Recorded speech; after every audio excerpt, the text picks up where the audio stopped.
हरि ओम। बोलो गंगेश्वर महादेव की जय। आज हम लोग शिव महिम्न स्तोत्र का 23वां श्लोक देखने जा रहे हैं। तो आइए पहले इसकी हम लोग चैंटिंग करते हैं। स्वलावण्याशंशाधृतधनुषमह्नाय तृणवत् पुरप्लुष्टं दृष्ट्वा पुरमथनपुष्पायुधमपि यदि स्त्रैणं देवी अमनिरतदेहार्धघटना अवैति त्वामद्धावत वरदमुग्धा युवतया। इस श्लोक में भगवान शंकर को जितेंद्रिय की तरीके से दिखाया जा रहा है। असंग, काम से परे, आसक्ति से अछूते, लेकिन उसके उपरांत भी बहुत ही संवेदनशील, केयरिंग, बहुत ही प्रेमी। तो इस प्रकार का जो कॉम्बिनेशन है वो ही अपने महादेव जी को समझने का तरीका है। हम भगवान शंकर को कैसे समझते हैं? वो खुद ब्रह्म स्वरूप हैं, अपने अंदर तृप्त हैं। सर्दी गर्मी आदि में वो आराम से असंग होके पहाड़ों में, हिमालय में रहते हैं। उनके अनेकानेक हम लोगों को गुण दिखाई पड़े, ऐसे अभाव में रहते हैं, लेकिन तो भी सबको कैसा आशीर्वाद देते हैं। जब भी देवताओं को भी, किसी भक्तों को भी कोई कष्ट होता है, यही फकीरी से युक्त भगवान उनको आशीर्वाद देके उनकी मनोकामना पूर्ण करते हैं। तो जो उनकी पर्सनालिटी है, उनकी पर्सनालिटी को बहुत ही अच्छी तरह समझना चाहिए। हमारी ब्रह्म स्वरूपता का आशय क्या होता है? जब आप आत्मज्ञान प्राप्त कर लेंगे, जब आप एक दिन अगर ब्रह्म ज्ञान में जग जाएंगे, मुक्त हो जाएंगे, तो मुक्त हो जाएंगे तो क्या होगा? क्या घर बार छोड़ के एकांत में जाएंगे? क्या यहाँ पे दुनिया के अनेकानेक विषय आप देखना बंद कर देंगे? अगर ऐसा होगा तो हमारे हिमालय की सब गुफाएं पहले ही बुक हो जाएंगी। अगर हम यहाँ पे सबको ब्रह्म ज्ञान की प्रेरणा दे रहे हैं, आत्मज्ञान की प्रेरणा दे रहे हैं, और अगर यहाँ पे आप आत्म के ज्ञान की प्रेरणा से युक्त हो गए तो क्या होगा? थोड़ी देर के लिए मान लेते हैं सब लोग प्रेरित हो गए।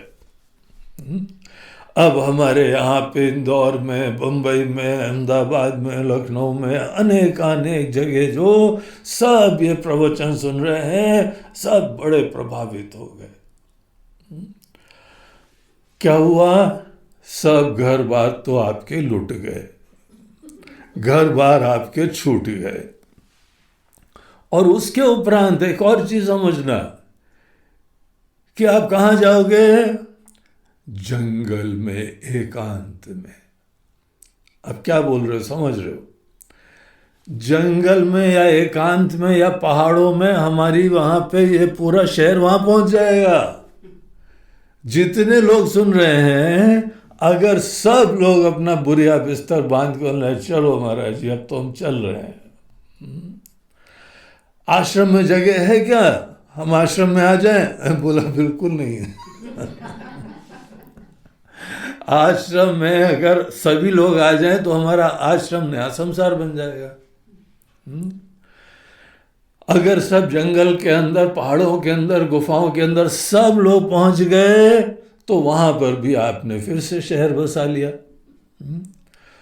और शहर बसाना आसान थोड़ी होता है, वहाँ पानी भी आना चाहिए, बिजली भी आना चाहिए, टॉयलेट भी होना चाहिए, और इतना खाने का भंडार होना चाहिए। और एक ही सूखी दाल रोटी खाओगे क्या? हाँ?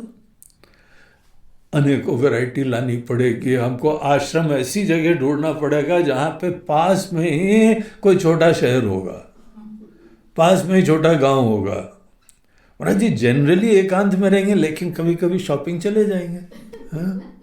और शॉपिंग जाके वहाँ से सब्जी भी ले आएंगे, वहाँ पे अनेकों आटा दाल भी ले आएंगे, और चावल भी ले आएंगे, कभी कभी ब्रेड भी ले आएंगे, और दूध भी तो होना पड़ेगा, फिर घी भी होना पड़ेगा।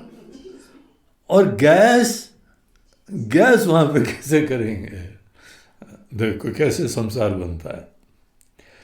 इसीलिए आप सब लोग ये आइडिया ड्रॉप कर दो कि आपको एकांत में जाना है। बड़ी मुश्किल से घर बनाया है भाई, हाँ? अपना आशियाना बनाया है। इन ईंटों की दीवार का क्या प्रॉब्लम है? हाँ? आपने ये सब ईंट दीवार से प्रॉपर्टी खरीदी, उसके बाद घर बना लिया, फिर बेडरूम बना लिया, और डाइनिंग रूम बना लिया, किचन बना लिया, ये सब बना लिया। इन चीज़ों का प्रॉब्लम क्या है? ये थोड़ी हमको पकड़ते हैं। कभी भी आपका जो है वो घर, आपका कमरा, आपका बेड, आपकी टेबल आपके पकड़े आके क्या? किसी को टेबल नहीं पकड़ती आगे, किसी को कुर्सी नहीं पकड़ती। जो पकड़ते हैं हम ही पकड़ते हैं। रिश्ते नातों को हम पकड़ते हैं, अनेकों विषयों को हम पकड़ते हैं, अनेकों अनुकूलताओं को हम पकड़ते हैं। हम लोग भगवान की स्तुति वंदना ऐसे करते हैं कि आप भगवान श्री रामचंद्र कृपालु भज मन हरण भव भय दारुणम, नव कंज लोचन कंज मुख कर कंज पद कंजारुणम। कमल कमलमय, आपकी आंखें भी कमलमय हैं, आपके चरण भी कमलमय हैं। कमल कमल क्यों यूज करते हैं? असंग।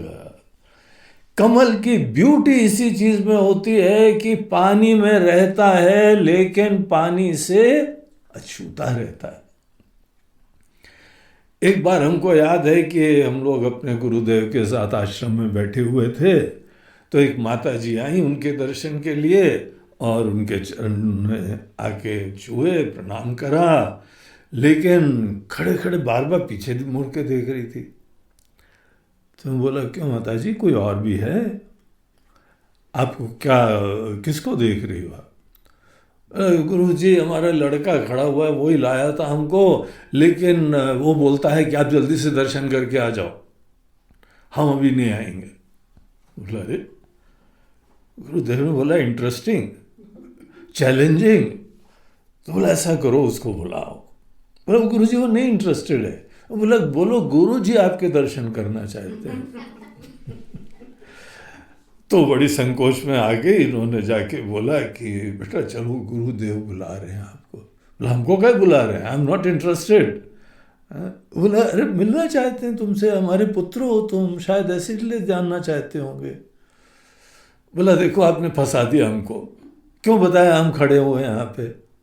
बोला हमने नहीं बताया, उन्होंने पूछ लिया, फिर क्यों मुड़ मुड़ के देख रही हो?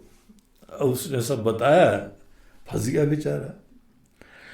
आया अंदर, उखड़ा उखड़ा सा, अकड़ा अकड़ा सा, जिसके कोई श्रद्धा नहीं होती, भक्ति नहीं होती, देखो कैसे अकड़ा अकड़ा आता है। तो आया उनके पास, अब अंदर आ गया तो नमस्ते भी कर, नमस्ते गुरु जी, वहीं खड़ा हुआ, नमस्ते नमस्ते। बोला हाँ बेटा आइए आइए आइए बैठो तुम। उनके लिए कुर्सी लाई, ये देखो इस बेटे के लिए कुर्सी दो। नहीं नहीं इट्स ऑल राइट। बोलते no it's not all right, तुम बैठो तो, हम तुमसे 2 मिनट मिलना चाहते हैं। उसका चेहरा ऐसे लटक गया, कहाँ फंस गए यहाँ इस चक्कर में। बोला क्यों बेटा आपको इंटरेस्ट नहीं है ऐसे चीज़ों में? बोलते no I am not interested. हमको आप पे श्रद्धा ही नहीं है। बोलते अरे वाह भाई, बड़ा बढ़िया लड़का है ये। जहाँ सब लोग आते हैं परम श्रद्धा से युक्त होके, और एक आ जाए बोलते नहीं कोई श्रद्धा ही नहीं है आपके प्रति, तो इंटरेस्ट ज़्यादा, जिज्ञासा उसकी हो जाती है। तो बोला क्यों नहीं है, क्या प्रॉब्लम है आपको?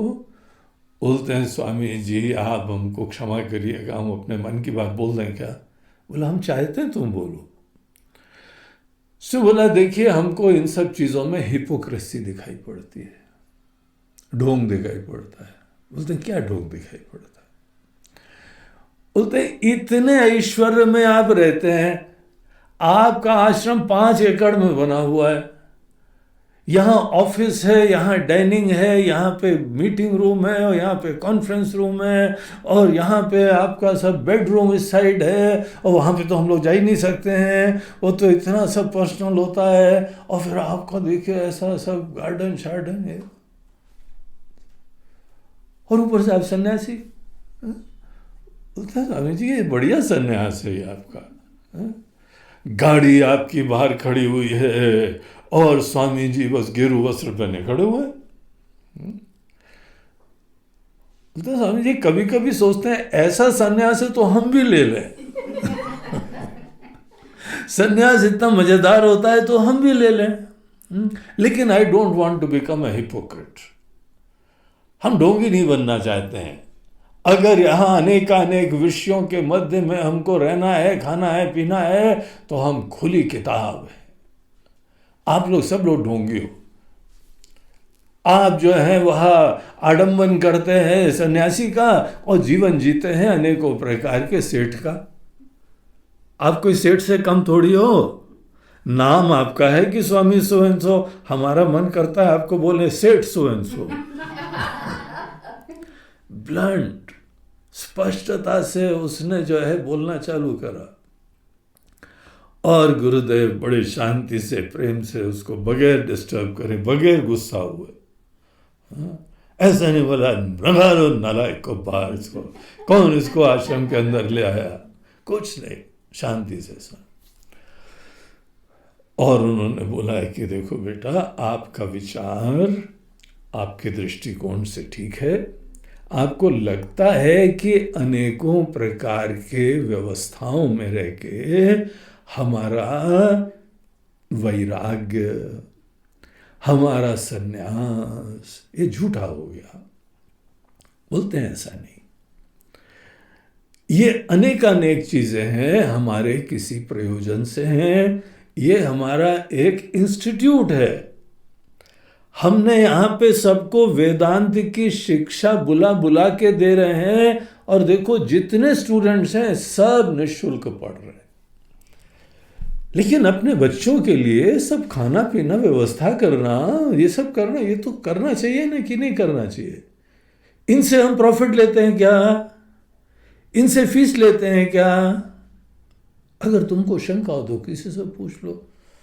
तो थोड़ा सा रंग बदला उसका चेहरे का। अच्छा, टोटल निस्वार्थ, कुछ भी नहीं लेते? बोलते हाँ कुछ नहीं लेते। और एक और चीज तुमको बताएं, हम अपने मंदिर के लिए केरला से एक दीप स्तंभ लाए थे। भगवान के मंदिर के सामने हम लोग जो है केरला में दीपक जलाते हैं। किसी पर्व में बड़ा ऊंचा सा रहता है, बहुत सारे दीपक जलाते हैं।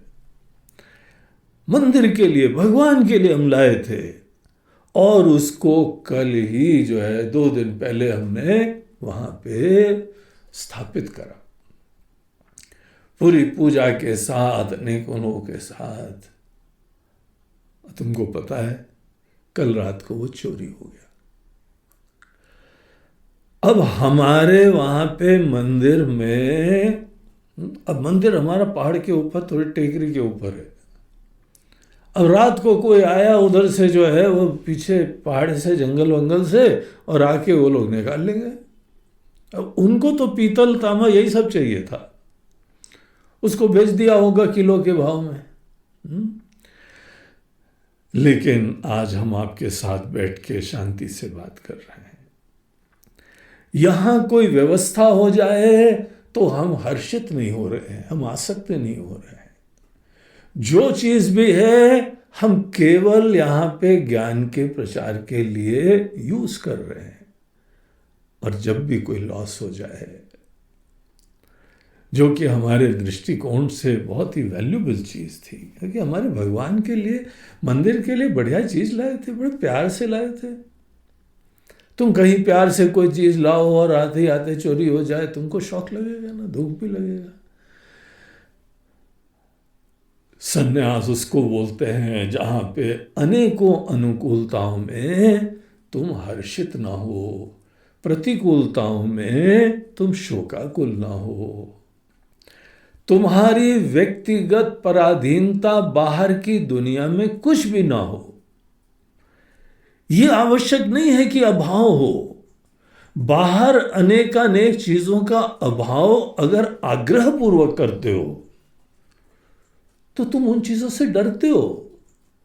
उनकी आसक्ति के प्रति तुम्हारे मन में डर है। तुम और जानना चाहते हो इसके बारे में? बोलता है यस गुरु जी, जरा और बताइए। बोला अच्छा बेटा। गुरु जी मुस्कुराए, बोलते हैं मछली फंस गई। देखो, बुद्धिमान व्यक्ति को कोई अच्छे विचार मिलते हैं तो वो बहुत शीघ्र परिवर्तित भी होते हैं, और आगे चल के वो लड़का उनका बड़ा परम भक्त हो गया। उसको एक दृष्टि प्राप्त हुई जो अपने मन की एक गठान की वजह से वो प्राप्त ही नहीं कर पा रहा था। बोला, क्या तुम अपने अंदर अपने आप से संतुष्ट हो सकते हो? क्या तुमने कभी सोचा कि हम शब्द का मीनिंग क्या है? तुम जीवन भर हम शब्द को बहुत ही अभाव, असुरक्षा से युक्त देखते हो। इस ज्ञान का ऑब्जेक्टिव अपनी वास्तविकता को जानना है। बाहर की चीजें होना ना होना इसका संन्यास से मतलब नहीं होता है। ये तो तब तक कोई डिस्ट्रैक्शन है जब तक तुम्हारे अंदर डिस्टरबेंस लाती हैं। तुमको ज्ञान के लिए ऐसे एकांत में भी जाना चाहिए। एकांत में ही ध्यान, चिंतन, मनन होता है। तुम भी जब कोई किताब लिख रहे हो, पेपर लिख रहे हो, प्रेजेंटेशन करना चाहते हो, तुमको भी एकांत चाहिए। यहां पे तो बहुत सूक्ष्म चीज के बारे में चिंतन मनन करना है, तो उसमें हमको भी एकांत चाहिए। लेकिन एकांत उस एक प्रोसेस के लिए चाहिए। अगर तुम समझ गए, ज्ञान तुमने प्राप्त कर लिया, तो बाहर क्या है क्या नहीं है उससे क्या फर्क पड़ता है? जो तुम्हारे अगर यहां ऑब्जेक्टिव्स हैं उसके लिए तुम प्रयोग करो। उसके बाद ठीक है, चीज है तो बहुत अच्छा है, नहीं है तो कोई फर्क नहीं पड़ता है। इस पूर्णता की प्राप्ति को ज्ञान बोलते हैं। हम उसी को यहाँ पे एडवोकेट करते हैं, हम उसी का प्रसार करते हैं। यही ज्ञान से लोगों को एनलाइटन करते हैं। यही हमारा रोल है। इसके अलावा तुम हमको कोई और समझो तो तुम्हारा प्रॉब्लम है। बाहर की चीज छुएंगे ही नहीं, बाहर की चीजें जो है रहेंगे नहीं। हम केवल जो है वो टाट का जो है बोरे का कपड़ा ही पहनेंगे, तो इन चीजों का कोई प्रयोजन नहीं होता है। एक समय विशेष में किसी व्यक्ति विशेष के लिए कोई भी विधान दिया जाता है, वो विधान उसके पर्सनल अटैचमेंट्स और विद्वेष के कारण दिया जाता है, उसको नलीफाई करने के लिए दिया जाता है। तुम केवल उस ज्ञान की प्राप्ति के लिए प्रवृत्त हो। ये बाहर जो है वो गाड़ी है और बंगला है और आश्रम है और मंदिर है और व्यवस्था है, इन चीजों की तुम क्यों चिंता करते हो? कहीं पर भी है। ये तो जंगल में जाओगे, वहां पे तो और भी सुंदर तुमको बाग बगीचे, वैली सब दिखाई पड़ेंगी है? तो ये थोड़ी है कि कोई चीज कहीं पे सुंदर हो तो हम सदैव अटैच हो जाएं। क्यों हो जाए? तुम डिटैच होके देखो। जैसे वहां पे गुरुदेव ने उस लड़के को ये शिक्षा दी, वैसे ही शिव जी के बारे में भी हमको ऐसी ही दृष्टि रखनी चाहिए। शिव जी जितेंद्रिय है। क्या मतलब होता है जितेंद्रिय का? जिसने अपनी इंद्रियों के ऊपर विजय प्राप्त कर ली है। क्या मतलब है? इंद्रियों का दमन करते हैं क्या? इंद्रियों का यूज न करना जितेंद्रिय तो होता है। तुमने अपनी जिह्वा के ऊपर विजय प्राप्त कर ली, क्या खाना बंद होता है? क्या बोलना बंद होता है? कान के ऊपर तुमने विजय प्राप्त कर ली, क्या सुनना बंद होता है? जीवन भर इंद्रियों का यूज करना तो स्वाभाविक होगा। लेकिन क्या होता है कि जब हम लोग इंद्रियों का प्रयोग करते हैं, जो अज्ञानी होता है, आत्मा की गरिमा महिमा से अनभिज्ञ होता है, वो अपने आप को छोटा समझता है, अभाव से युक्त देखता है, और इसलिए बाहर की चीजों को प्यासी नजरों से देखता है। ये हमको पूर्ण करती हैं, यही कृतार्थ करती हैं। ये दृष्टि से युक्त होके जब तुम विषयों की तरफ जाओगे तो तुम पराधीन होगे, और विषय एक क्षण के लिए है, तुम्हारा आनंद भी एक क्षण के लिए हो जाएगा। जिस जिस चीज के ऊपर तुम पराधीन होते हो वो तुमको नचाएगी। इस चीज के ऊपर आदमी को विचार करते हुए अपने अंदर आत्मा की वास्तविकता को डिस्कवर करने के लिए कोशिश करनी चाहिए। शिव जी उसी चीज के प्रतीक हैं। शांतम शिवम अद्वैतम मन्यन्ते। ये शांत स्वरूप, अद्वैत स्वरूप, जहां पे कोई दृष्टा दृश्य दर्शन का कोई ऐसा नोशंस नहीं है, ऐसी पूर्णता में जो रहते हैं वो शिव जी होते हैं।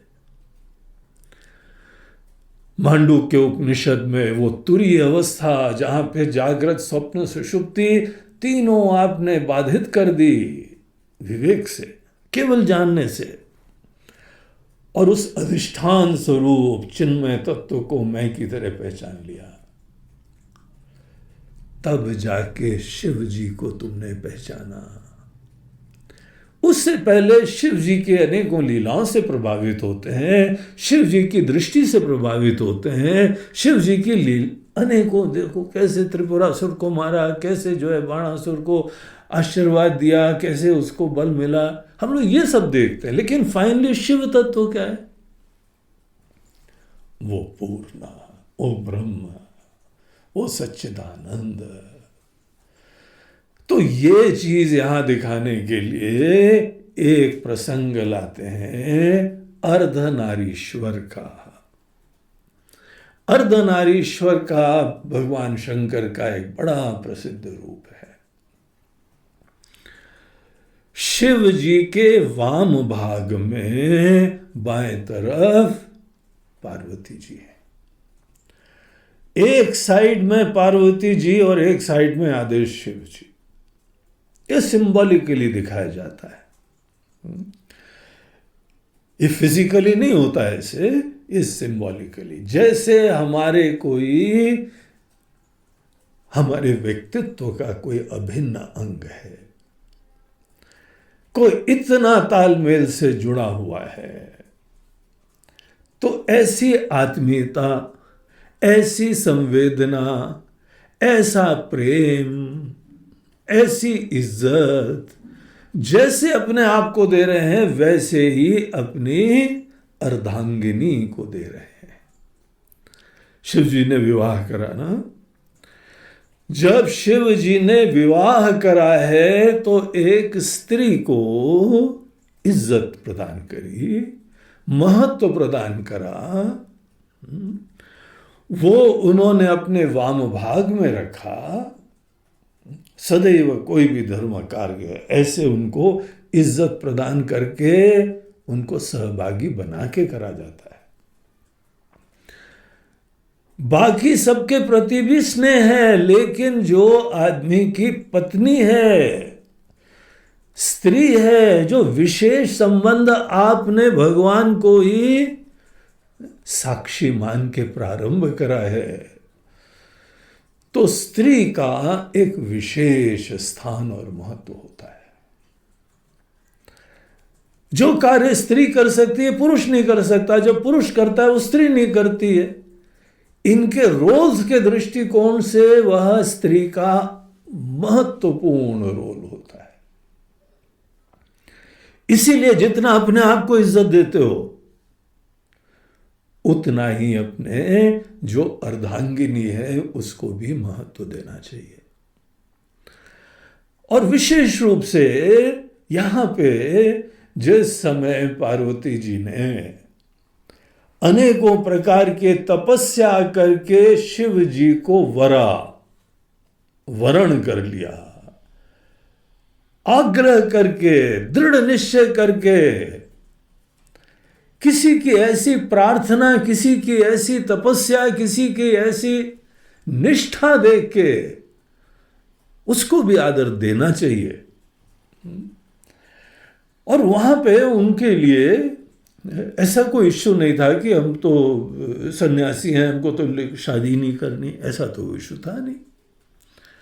अनेकों जगह जो है उनकी संतान होनी चाहिए थी। देवताओं को भी वो इष्ट था कि कहीं पे गणेश जी आए, कहीं पे कार्तिकेय जी आए, और तभी जाके कोई विशिष्ट कार्य संपन्न होगा। उनका अपना कोई पराधीनता नहीं है, लेकिन कहीं पर देवताओं की प्रार्थना से और पार्वती जी की प्रार्थना से उन्होंने ये स्वीकार करा।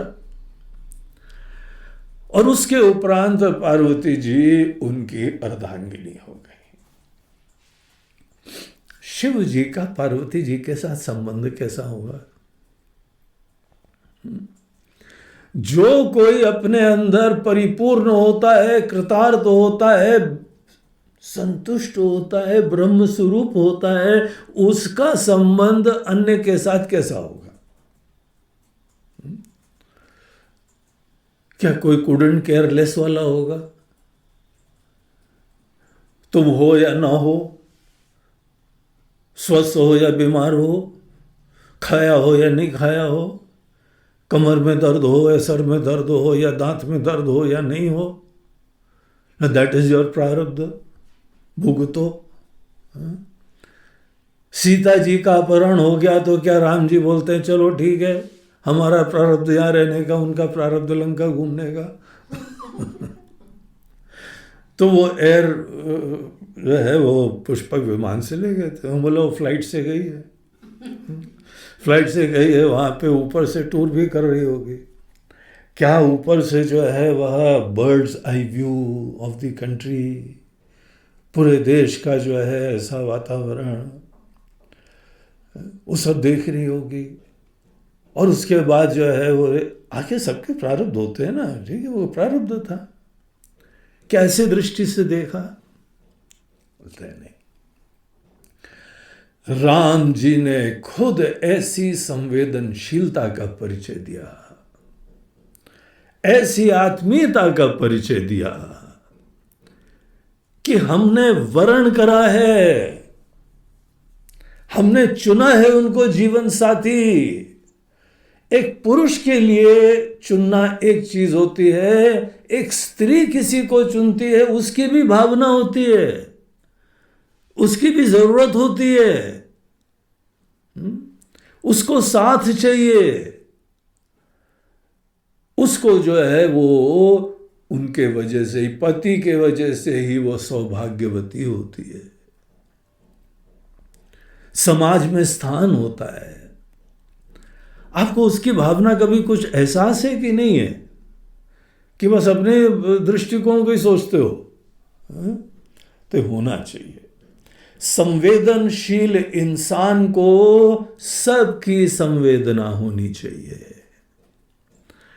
धर्म तो ये कहता है कि उचित क्या होता है किसी परिस्थिति में, वो समझने के लिए दूसरे के शूज में खड़े होके उसको सोचो, फील करो।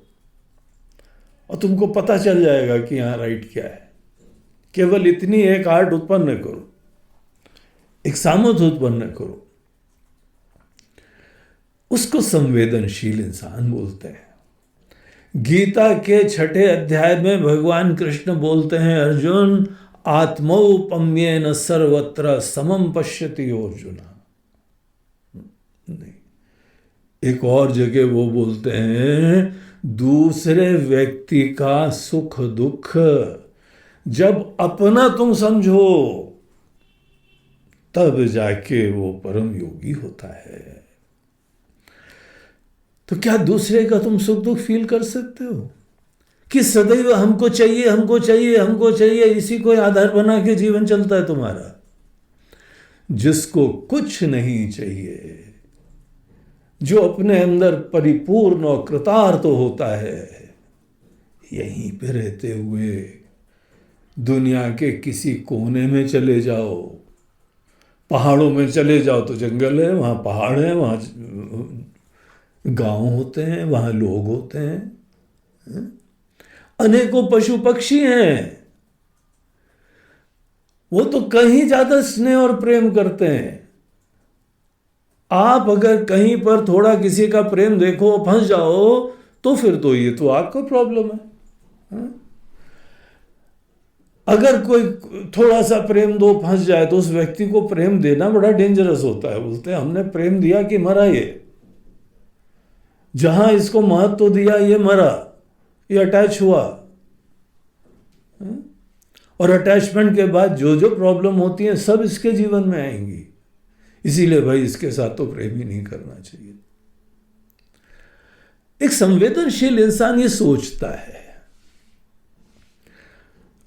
शिव जी ने पार्वती जी को वर लिया, उनके दृष्टिकोण से कोई डिफरेंट रीजंस थे, लेकिन पार्वती जी के एनालिसिस अगर ये है कि ये अर्धनारीश्वर रूप को देख के यहाँ पे हमको इन्होंने वामांग दिया है, इन्होंने ये हमारे पति हैं, हम इनकी अर्धांगिनी हैं, हमारे बिना तो काम ही नहीं चल सकता है, अगर कुछ ऐसा नोशन समझते हुए इनके अंदर पराधीनता, आसक्ति, कामुकता ऐसे आरोपण करके इनको देखते हैं, तो यहाँ पे पुष्पदंत जी बोलते हैं, फिर तो अगर किसी भी युवती के अंदर ऐसी दृष्टि है तो वो तो मोहित है, वो नासमझ है, वो मूर्ख है।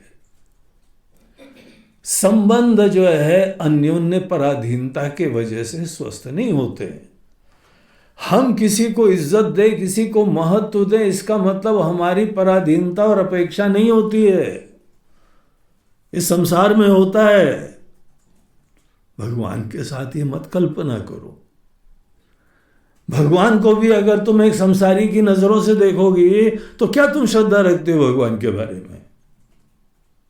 गुरु को भी तुम इस प्रकार से देखोगे तो क्या गुरु की श्रद्धा रखते हो? खोखली बातें हैं कि गुरु ब्रह्मा गुरु विष्णु, तुम तो सामान्य जीव की तरह देख रहे हो। किसी को साक्षात ब्रह्म स्वरूप होके देखना तो सीखो। कोई साक्षात ब्रह्म स्वरूप है, उसका मीनिंग क्या होता है? कि सब चीजों के मध्य में रह के भी पूर्ण असंग, संवेदनशील, केयरिंग, दूसरे के दृष्टिकोण से देखने का सामर्थ्य, इस प्रकार से ब्रह्म ज्ञान से हम दुनिया के अंदर जी सकते हैं और जीना चाहिए। ये ऑब्जेक्टिव होता है। ये नहीं है कि जहां हमने ब्रह्म ज्ञान दिया तो महाराज जी आप लोग चारों तरफ ब्रह्म ज्ञान देंगे तो दुनिया सन्यासी हो जाएगी, फिर हमारे शहर तो खाली हो जाएंगे और हमारा इकलौता पति है वो तो चला जाएगा। हमारे पास 3 तो है नहीं, कई जगह पति 3 है, कई जगह पत्नी 3 है, पता नहीं कैसा चलता है। तो बोलते नहीं, हमको कोई किसी प्रकार की, हाँ अगर कोई 3 पत्नी रखता है, कोई प्रयोजन हो तो ठीक है ना, वहां पे हमको क्या लेना देना। उस परिस्थिति में वो जो भी आवश्यक समझे, उचित समझे। महाराज दशरथ ने 3 विवाह करे, क्यों करे? उनको पता है, उनको संतान नहीं हो रही थी, राजा हैं, उनको संतान चाहिए, राज्य चलाना है।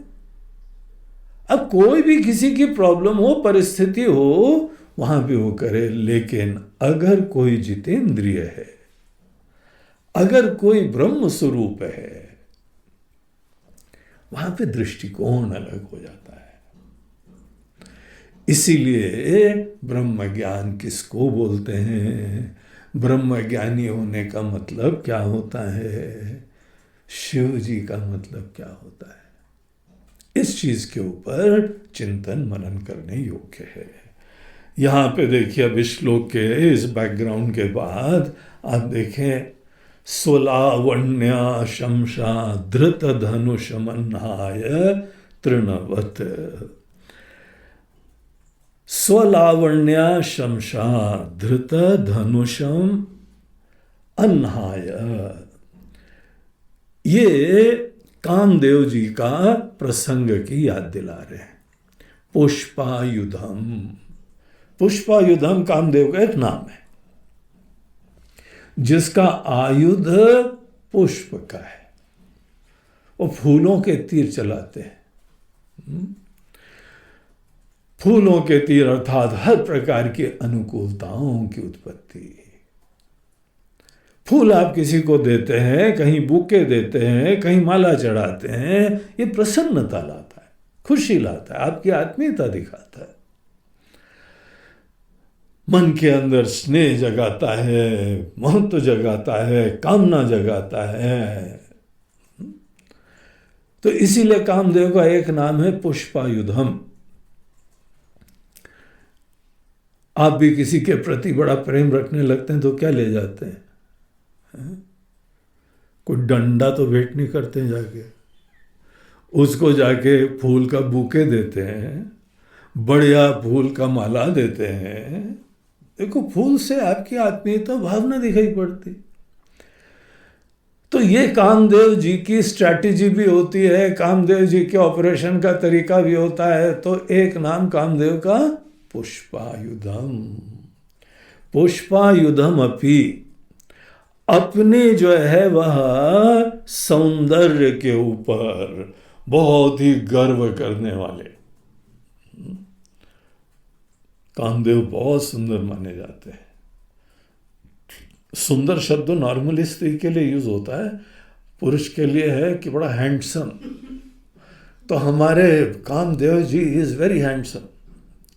जो भी एक आइडियल हैंडसम पर्सनालिटी की बातें होती है ना, कामदेव जी में सब बढ़िया, प्रसन्न, हेल्दी बॉडी और हृष्ट पुष्ट, सब आइडियल। कामदेव जी कहीं पे जो है ब्यूटी कॉन्टेस्ट में चले जाएं तो टॉप ही रहेंगे हर समय। अब पता नहीं पुरुषों का भी कॉन्टेस्ट होता है कि नहीं होता है। स्त्रियों का तो हमने सुना है, पुरुषों का तो बॉडी बिल्डिंग ही सुनी हमने बस। लेकिन अगर कोई बेस्ट पर्सनालिटी के बारे में हो, हर दृष्टिकोण से सुंदर। ये ब्यूटी कॉन्टेस्ट में केवल जो है नाक नक्शा नहीं देखा जाता है, वहाँ उनका भावना, उनका विचार, उनकी प्रतिक्रिया, क्वेश्चन आंसर्स होते हैं, उनके इंटरव्यू होते हैं कि अगर ऐसी परिस्थिति हो जाए तो हे सुंदरी क्या करोगी, तुम्हारी सुंदरता कैसे अभिव्यक्त होगी? तो बोलते हैं भाड़ में जाए, ये सुंदर नहीं, रिजेक्ट। कोरोना से सब संक्रमित हैं, क्या करोगी है सुंदरी? बोले उनका प्रारब्ध, हम क्या करेंगे? वही जाके जो है वो हर जगह मुंह खोल के घूमते रहते होंगे, हाँ हाथ में ग्लव्स नहीं पहनते होंगे, मास्क नहीं लगाते होंगे, तो हम क्या करें? भुगतो। बोले ऐसा नहीं हो, ऐसी जड़ता मत रखो। सुंदर व्यक्ति दूसरे को हर परिस्थिति में मदद करता है। तो उनकी सुंदरता हर दृष्टि से देखी जाती है। ऊर्जा वाली है और अच्छे भावना वाली है, उसको तो एम्बेसडर बना के अनेकों जगह कष्ट हैं वहां ले जाया जाता है, होप देती है, आशा की किरण देती है। और देखने में भी नाक नक्शा सही होना चाहिए, ऐसा भैंसा होगा तो कैसा काम चलेगा। हाँ? तो उसकी पर्सनालिटी होलिस्टिक रूप से सुंदर हो, जैसे स्त्री का होता है वैसे ही पुरुष का भी होना चाहिए। होता है नहीं होता है भाई, हमको ज्ञान है, वो पता नहीं दुनिया में क्या चलता है, लेकिन Kamdev ji he is the most handsome person, smart, और किसी को भी काम के जाल में फंसा लेते हैं। ऐसा उनके पास फंदे हैं, कोई भी काम के जाल में फंस जाएगा। स्माइल ऐसी देते हैं, दांत इतने बढ़िया उनके चमकते हैं, और क्लीन शेव नहीं है भाई देवे। कामदेव जी जो हैं वह पूरे, जैसे कोई लोग कहते हैं ना बीइंग ह्यूमन, उसी तरह बोलते हैं बीइंग अ मैन। तो कैसे बीइंग अ मैन, असली आदमी कैसे हो? तो कामदेव जी बड़ी हवा में रहते थे। अपनी सुंदरता पे गर्व, अपने जो है वह काम के फंदों पे गर्व, ट्रैक रिकॉर्ड है कि जो हमारे चक्कर में आता है फंसी जाता है। ऐसे कामदेव जी थे, आके शिव जी के ऊपर फंदे डाल रहे थे। कामदेव जी का भले ट्रैक रिकॉर्ड ऐसा हो, बाकी उनके जाल में फंस जाते होंगे, किसको क्या देना है बस उसके ऊपर होता है, किसकी क्या कीमत होती है बस उसके ऊपर होता है, लेकिन सब फंस जाते हैं। तो कामदेव जी बड़े गर्व में थे। ऐसे कामदेव जी तृणवत, अन्हाय तृणवत, शीघ्र ही वो घास के तिनके जैसे हो गए, जल के राख हो गए।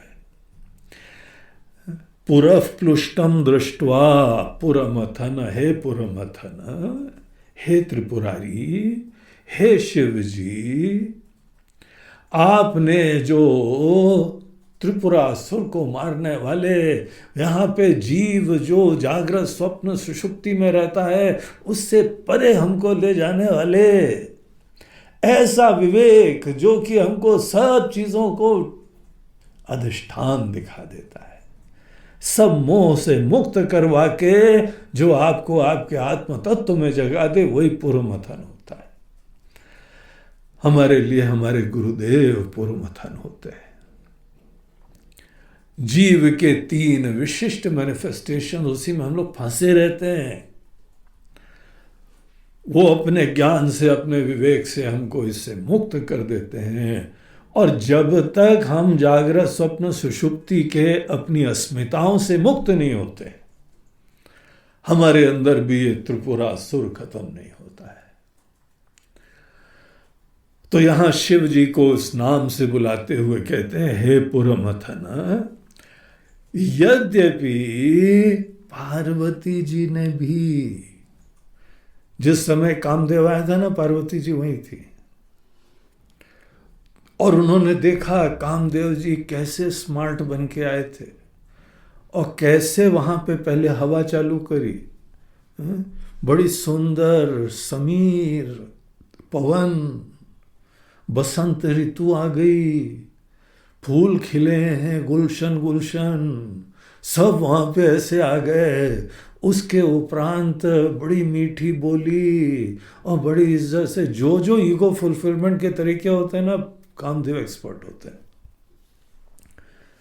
सब स्ट्रैटेजी अपनाई, लेकिन क्या हुआ? पुरः प्लुष्टम दृष्ट्वा, अपने सामने पार्वती जी ने उनको नष्ट होते हुए देखा है, उनको राख होते हुए देखा है, भस्मीभूत होते हुए देखा है। जो इस नोशन में आया है कि हम जो है वो इनके ऊपर काम के डोरे डालेंगे। शिव जी को भक्ति से प्रॉब्लम नहीं है, किसी के प्रेम से प्रॉब्लम नहीं है, तो आप डरना मत, क्या भगवान के प्रति बड़ा प्रेम रख रहे हो, अब जले अब मरे, बोलते ऐसा कोई चिंता मत करना। शिव जी को आप एक सामान्य जीव की तरीके से फंदे डालो और उनके सामने इतराओ, मटको, तो भले तो मटको, थोड़े दिन में मटकी में रह जाओगे। शिव जी के साथ ऐसी गलती मत करना, इतिहास हो जाओगे। अगर जहां पे अपनी हवा में आए और जहां पे नाटक करा तो वो आदमी का विनाश हो जाता है। यद्यपि ऐसी घटना को पार्वती जी ने देखा था, तो भी यदि स्त्रैणम देवी यम निरत देहार्द घटनात्, तो ये जो यम निरत है, ये दूसरा संबोधन, एक ही श्लोक में भगवान का ये दूसरा संबोधन, जो सदैव बहुत ही अच्छी तरह से दृढ़ता से रत है, निरत है यम आदि में। यम तो है वो बाहर का नियम होता है, लेकिन मूल रूप से यम निरत मतलब होता है जो आत्मा में रमता है, जगा होता है, कॉन्शियस होता है, अपनी वास्तविकता का कॉन्शियस होना ही ज्ञान होता है। ये केवल कॉन्शियसनेस की यात्रा है, अवेयरनेस जो है वो बढ़ती है। एनलाइटनमेंट कोई बाहर प्रकाश नहीं होता है, हम अपने यथार्थ से अवगत हो जाते हैं, हम मूल रूप से क्या है उस चीज से अवगत हो जाते हैं, और वो अवेयरनेस हमारी बाधित नहीं होती है। परिस्थिति सापेक्ष हमारी अवेयरनेस नहीं होती है। जिसकी अपने अंदर आत्मज्ञान के बारे में अवेयरनेस परिस्थिति निरपेक्ष होती है, कैसी भी परिस्थिति हो, एकांत की हो या सबके मध्य में हो, उसको जो है अपने दृष्टिकोण से कोई आसक्ति का प्रश्न नहीं है, अनुकूलता है या अनुकूलता नहीं है। जब आप दोनों परिस्थिति में आपको बहुत इज्जत मिल रही है या आपको अपमान मिल रहा है, क्या दोनों परिस्थिति में आपको आत्मा की ग्लोरी का अवेयरनेस रहती है? आपको बहुत कोई प्रेम कर रहा है या आपकी बहुत उपेक्षा कर रहा है, आपको सिराखों पे उठा रहा है या आपको पैर के नीचे कुचल रहा है, क्या इन दोनों प्रकार की परिस्थिति में आपके अंदर अपनी ब्रह्म स्वरूपता की अवेयरनेस रहती है? क्या जिसके अंदर रहती है वो ही शिव जी है, वो ही ब्रह्म ज्ञानी है। तो यहां पर यद्यपि काम का ऐसा विनाश होते हुए अपने आंखों से देखा, तो भी देहार्द घटनात्, वो उनके अर्धांगिनी की तरीके से, अर्ध शरीर की तरीके से स्थित थी। उनको ये पद मिल गया, इस चीज को उन्होंने कैसे देखा? यदि स्त्रैणम देवी, स्त्रैणम बोलते हैं जो स्त्री के वश में होता है, जो पराधीन होता है, जो आसक्त होता है। स्त्री का जो भी योगदान है, शारीरिक, भावनात्मक, स्नेहात्मक, सामाजिक, विशिष्ट योगदान है। उस चीज को हमने शुरुआत में बोला कि एक यूनिक चीज है। जैसे पुरुष यूनिक है वैसे स्त्री यूनिक है, दोनों यूनिक है। न स्त्री को पुरुष जैसे बनना चाहिए, आजकल ये बड़ी मूर्खता चलती है। वुमेन्स लिबरेशन, क्या है वुमेन्स लिबरेशन? पुरुष की तरह से चलना है, पुरुष की तरह बनना है। क्या बेवकूफी है ये? तुम अपनी महिमा नहीं देख रही हो, तुम अपनी ग्लोरी नहीं देख रही हो। स्त्री को स्त्री होने में शोभा है, पुरुष को पुरुष होने में शोभा है। जो गुलाब का फूल है, गुलाब का फूल ही बने तो शोभा है, चमेली का बनना है क्या? मैं गुलाब को बड़ा टेंशन है, हम गुलाब क्यों है, चमेली क्यों नहीं है? है ना, मूर्ख हो। इसीलिए स्त्री को कोई पुरुष की तरह बनने की कोशिश मत करो। स्त्रीत्व की ब्यूटी देखो, तुमको भगवान ने उससे सुशोभित करा है, अलंकृत करा है। भगवान चाहते हैं तुम एक अच्छी स्त्री बनो। तो यद्यपि स्त्री की इज्जत होनी चाहिए, उसकी भावनाओं का कदर होना चाहिए, लेकिन अगर आप स्त्री की भावनाओं की कदर कर रहे हैं, उसको इज्जत दे रहे हैं, और इसी चक्कर में स्त्री के मन में ये आ जाए हमारे बगैर तो काम ही नहीं चलता है, ये तो स्त्रैणम, ये तो हमारे ऊपर पराधीन है, अब तो हम इनको नचा सकते हैं, घुमा सकते हैं, बोले उठो तो उठेगा, बैठो तो बैठेगा, जाएं नहीं जाओ, ओके ठीक है, हेडक्वार्टर ने मना कर दिया। जैसे किसी के घर में लिखा हुआ था, I am the boss of this house and I have my wife permission to say so. वहां बॉस कौन है समझ जाओ। पुरुष स्त्री के भावनाओं का, इच्छाओं का, विचारों की इज्जत करे, वो एक चीज है। यहां बड़ा सूक्ष्म भेद दिखा रहे हैं रिलेशनशिप्स का। रिलेशनशिप में दूसरे को कमजोर समझ के अगर रिलेशनशिप होगी तो आप रिलेशनशिप की सुंदरता नहीं देख पाओगे। किसी की परिपूर्णता जान के रिलेशनशिप होती है तो उसकी संवेदना की इज्जत होगी। क्या पराधीनता में ही किसी के अंदर प्रेम भावना है, इज्जत होती है? अगर है तो आप जानते नहीं हो ब्यूटी। कहीं पर किसी भी रिलेशनशिप की ब्यूटी आपको समझ में नहीं आएगी। तो अगर स्त्री ऐसा सोचती हैं, अगर पार्वती जी ऐसा सोचती हैं, यदि स्त्रैणम देवी, अगर ये देवी जी इस तरीके से सोचती हैं तो निश्चित ही त्वाम, आपको ऐसा देखती है, अद्धा, ये ठीक ही है, बत वरद मुग्धा युवतया। जो भी युवती ऐसी है जो सतही दृष्टि से देखती है, हम तो नहीं जानते हैं, दूसरे के बारे में भी वही छोटेपने का आरोपण करते हैं। जैसे अपेक्षा वाले हम हैं, जैसे स्वार्थ वाले हम हैं, जैसे कामों का हम हैं, जैसे हम जो सदैव आसक्ति वाले हम हैं, जैसे हम की संतुष्टि हम करा करते हैं, वैसे ही भगवान को भी आरोपण करो। अगर कोई ऐसे देखता है तो मुग्धा युवतया, ऐसी महिलाएं निश्चित रूप से मोहित हैं, कंफ्यूज्ड है, सतही है, विपरीत ज्ञान से कलुषित है, अविवेकी है। तो भगवान को किस नजर से देखना चाहिए?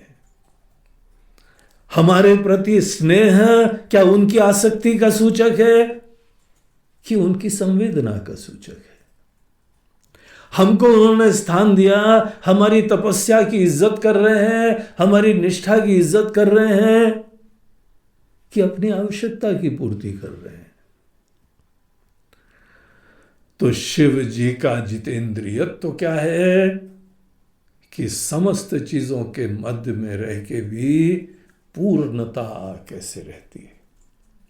शिव जी की लीलाओं से हमको पूर्णता की परिभाषा पता लगती है। जैसे गोस्वामी तुलसीदास जी रामचरितमानस में राम जी की वंदना करते हुए कहते हैं कि जिस समय बहुत अनुकूलता हुई वो हर्षित नहीं हुए, जिस समय वनवास के बारे में कह दिया वो शोकाकुल नहीं हुए। तो कैसे विचित्र प्राणी है। यहाँ पे तो किसी नेता को पद मिलने वाला हो, रातों रात पूरा पासा पलट जाए तो वो तो यहाँ पे भूकंप मचा दे। वो बोलते हैं कि शहर में दंगे हो जाएंगे। आप समझ लो, वोटिंग करवा लो, सब हमारे पक्ष में है। इसको ऐसे चोट लगती है। राम जी को जो है वहां जिस समय पिताजी ने बोला बेटा कल तुमको जो है राजगद्दी पे बैठाना है, बड़े समत्व से प्रसन्नता से पिताजी की आज्ञा की पूर्ति की प्रधानता है।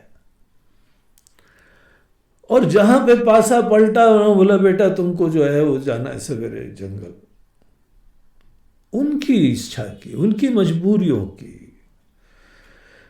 जितेंद्रिय होता है, जो पूर्णात्मा होता है, जो अपने अंदर ब्रह्म ज्ञान से युक्त होता है, वो अपने ईगो से प्रेरित नहीं होता है, अपेक्षाओं से प्रेरित नहीं होता है। हर परिस्थिति में सम, प्रसन्न और परिपूर्ण होता है। लेकिन व्यवहार में तो करना चाहिए ना। भिन्न भिन्न परिस्थिति है, भिन्न भिन्न व्यक्ति हैं, उनके प्रति आत्मीयता का, संवेदना का, उसके मन के प्रॉब्लम्स का, उसके फियर्स का, उसके स्ट्रगल्स का, सब चीज़ों की सेंसिटिविटी होना ही चाहिए। सेंसिटिविटी होना ही प्रेम होता है। प्रेम पराधीनता का सूचक नहीं है, संवेदना का सूचक है। शिव जी के व्यक्तित्व में इस प्रकार से हमको वो संवेदना, पूर्णता, संतुष्टि, निर्भीकता, निरपेक्षता, उसके साथ साथ ये सब संवेदना आती, उसको शिव जी बोलते हैं। बोलो गंगेश्वर महादेव की जय। आज का ये प्रवचन हमारे बहुत ही पुराने परिचित भक्त, बड़े प्रिय, खूब सेवा करी उन्होंने वर्षों तक, साथ में हम लोग घूमे भी खूब, बम्बई के जगदीश सिंह रायकवार और उनकी पत्नी शीला रायकवार। तो जगदीश और शीला, उन्होंने आज के इस प्रवचन को प्रायोजित किया है। इतने वर्षों से जुड़े हुए हैं, आज भी बहुत ही श्रद्धा भक्ति से सब मनन करते हैं, चिंतन करते हैं। ये कोरोना काल में जो जो प्रवचन ऑनलाइन चल रहे हैं, नियमित रूप से पति पत्नी दोनों जने बैठ के खूब प्यार से इसका श्रवण करते हैं और उनकी खुशी देखी जाती है। ऐसी प्रफुल्लता होती, छलकता है। एक बार गुरु जी से बात कर लेते हैं और गुरु जी बहुत अच्छा लग रहा है, बड़ा आनंद आ रहा है। तो वो पूरे क्षत्रिय आदमी है, हॉट ब्लडेड, दृढ़ निश्चयी। एक बार निश्चय घुस जाता है, उसके दुनिया की कोई शक्ति नहीं उनको रोकेगा। अभी उन्होंने दृढ़ निश्चय कर लिया हनुमान जी जैसा बनना। अब यहाँ रावण भी आ जाए उनको रोक नहीं सकता है, ऐसे उनका दृढ़ निश्चय है। और शीला तो उनकी अर्धांगिनी है, पीछे पीछे चलती हैं, जो करेगा वो पूरा सपोर्ट करती है। ऐसे धर्मनिष्ठ दंपति को हमारी बहुत बहुत शुभकामनाएं और आशीर्वाद। केवल वो ही नहीं, अब यहाँ पे जो है हम लोगों के इतने सारे स्पॉन्सर आ रहे हैं, हमको बड़ी प्रसन्नता है। शुरुआत में तो हमने सोचा था ये अपनी गाड़ी चला लेंगे, आश्रम के लिए फंड वंड भी जमा कर लेंगे, तो इसको सबका बहुत सपोर्ट मिल रहा है। तो जगदीश और शीला के साथ साथ सतीश शर्मा और सुमन शर्मा, ये दो और बहुत ही अच्छे धर्मनिष्ठ एक कपल है, मुंबई निवासी है। वकालत के क्षेत्र में दोनों जने पति पत्नी सेवारत हैं, समाज की सेवा करते हैं इसी क्षेत्र को निमित्त बना के। और विशेष रूप से इन लोगों की जो है धर्म निष्ठा देख के हमको बहुत प्रसन्नता। स्वाभिमानी है, सनातन धर्म वैदिक धर्म का ऐसा स्वाभिमान है कि पूरा परिवार उससे इंस्पायर्ड है। हम उनके पिताजी से भी मिले, उनकी माताजी तो अभी भी हैं। ये सब बड़ों का स्नेह होता है, आशीर्वाद होता है जब बच्चे और घर की बहुएं सब इस प्रकार के होते हैं। तो बहुत अच्छा परिवार है। उनके दोनों लड़के भी खूब धर्मनिष्ठ हैं। उनके लड़के जिस समय धर्म की बातें बोलते हैं तो उनके अंदर जो है वो हनुमान जी घुस जाते हैं। ऐसे जोश से बोलते हैं और ऐसे दृढ़ निष्ठा से बोलते हैं, सबके रोए खड़े हो जाएंगे। और भजन भी बहुत बढ़िया गाते हैं। तो उन लोगों ने इस कार्यक्रम को प्रायोजित करा है। पूरे परिवार को हमारी बहुत बहुत शुभकामनाएं।